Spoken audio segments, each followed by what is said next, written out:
we'd spent quite a lot of time, almost unconsciously, playing around with that question, that the preparation, the getting into contact with each other, all of the things which create the conditions were so important to release creative energy, almost as important as what you do creatively.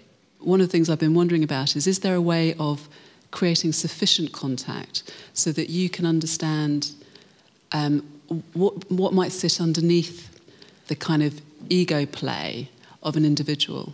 So to understand what's the question, what's the drive, what's the vulnerability, what's the thing that they are exploring in some way that you can parallel process in the task of the group, to make them feel vested in it, to care about it, and also to be sufficiently detached from it and recognise what part of their own journey is kind of caught up in it.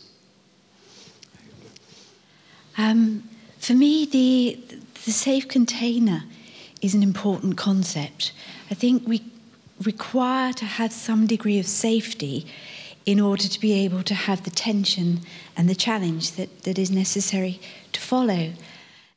But I do think people with their inner judge operating all the time are so fearful of being judged on their individual contributions that can stop people from contributing fully. In our group, we had to actually get completely stuck and feel we'd failed before things started flowing. So it was actually experiencing that process and all the frustration of it that broke through some of our ego stuff. And Vivian was talking about facing the pain and kind of being willing to recognize that it does hurt and looking clearly at the wall of darkness. So there's a bit about being safe and there's a bit about being willing to be unsafe.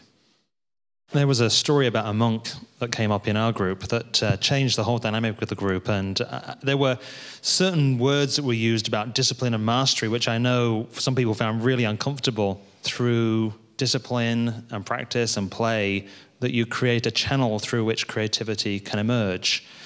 I'm wondering whether it's really about us becoming masters, having the discipline to open that channel for creativity to emerge.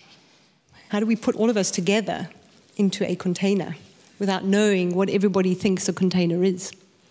Because it's only when you begin to understand difference in how we view containers or how we view anything that you can actually begin to mine the gold that sits underneath. And how many people need a container to be permeable? How many people need a container to actually be very structured? And we need those differences to emerge. What I begin to do is to actually observe language, to observe people's different communication styles, and begin to look at and observe the patterns that are emerging in what people aren't saying. So inherent for me about the container is one where there is an energy and a movement and an activity. An important aspect of the container is slowing people down so that people can get present and can get engaged to create the movement that you talk about. There's the physical space, there's the time space, there's the cultural space. I think one of the container here is, as we've been learning today, the power of questions. Questions themselves create containers within which creativity can exist. And the more powerful and the more real and authentic that sense of shared purpose is, I believe the stronger the container is. Yes, I'm a huge believer in chaos for creativity. But the alchemists first spoke about a container. They said that you had to have a bounded container, a neutral, transparent container in which it could happen. And so maybe that's the difference between riotous chaos and productive chaos, is the container. You know, how do we respond to the challenges which face the container that we all walk upon, the earth? What is the shift in consciousness that is required for us to rise to that challenge? And are we able to learn fast enough to rise to that? I don't know whether holds true, but the idea that everything wants to grow given the opportunity, which would then suggest that there are things preventing that process from happening, and therefore if you could remove those barriers, then the creativity would just come forth as a natural process. I'm struck by the fact that we talk about container and team as two separate entities here. And I'm wondering if they're not one in the same thing, that if we talk about creative teams, that the container is the creative team. And that it's that team's responsibility to create the container. And how they do it is through starting out with a sense of purpose. There's got to be a purpose for that team. So it's got to start with the purpose or with the question that they're trying to answer. And I think from that point, the fluidity and the flow really starts right there, to decide who's on that team, how big is that team? Is that team within an organization, or does it extend beyond the boundaries of that organization? Something shifts for me when I consider that the container is the issue or the challenge that the team are formed to respond to.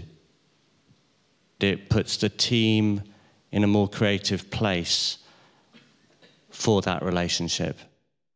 I think the container is already there and we don't know how to use it. And I think that container is Twitter. I really do. I think it's really taken me about 3.5 years to figure out how to use it. But I think it's the most incredible container the human race has ever had to play in. We've given it a really stupid name like Twitter. And none of us know how to exploit it, yet. Maybe because we're not wired correctly for it. You know, we haven't been born digital or grown up digital like the kids. Nature is, as we said, incredibly adaptable, incredibly complex, and incredibly creative. And yet it has no leaders. There's no leader of nature. There's no one in charge. No one makes it happen. And yet, for things to happen, something needs to happen. So to create the oyster, you need the grit in the shell. So, and the grit in the shell is, to some extent, a leader, an idea, as you said, and then things coalesce around that idea. So it seems to me the paradox is that, if one looks at that nature metaphor, the answer is neither creates it, it just sort of comes. So I'm currently facing a huge challenge where I have virtually no choice about the team that I'm working with. There isn't a right team to work on this.